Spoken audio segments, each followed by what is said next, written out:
আসলে দেখেন বর্তমানে বাংলাদেশে যে আইন চলতেছে, এই 3 চাকার রিক্সা কিভাবে ভাঙতেছে, আসলে এটা ঠিক না। আগে মেন টার্গেট করতে হবে কারখানাতে।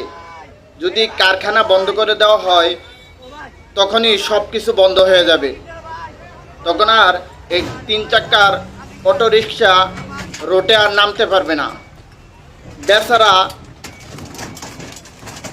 খরচ করে অন্যর থেকে টাকা ধার নিয়ে এই রিক্সা 3 চাকার গাড়ি কারখানা থেকে কিনে রোডে তার ফ্যামিলি এবং তার পেট চলে। আপনারা যে এই রিক্সা চোখের সামনে ধ্বংস করে দিতেছেন, এটা কি আপনাদের একটু বিবিকে বাজে নাই? তার কি হবে, তার ভবিষ্যৎ কি হবে?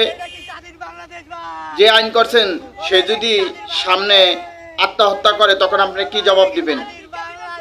তাই আমি মাননীয় প্রধান উপদেষ্টা ডক্টর ইউনূসের কাছে আকুল আবেদন জানাবো, নিরীহ মানুষের উপরে আক্রমণ না করে আপনি কারখানাতে বন্ধ করে দেন, তখনই মানুষ সতর্ক হয়ে যাবে।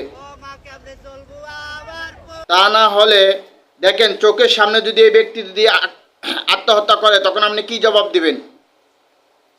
কোনো বাসা নাই, তার ছেলে সন্তান আছে, তার ফ্যামিলি আছে। আর তা না হয় আপনি অন্য একটি কর্মস্থলের ব্যবস্থা করে দেন।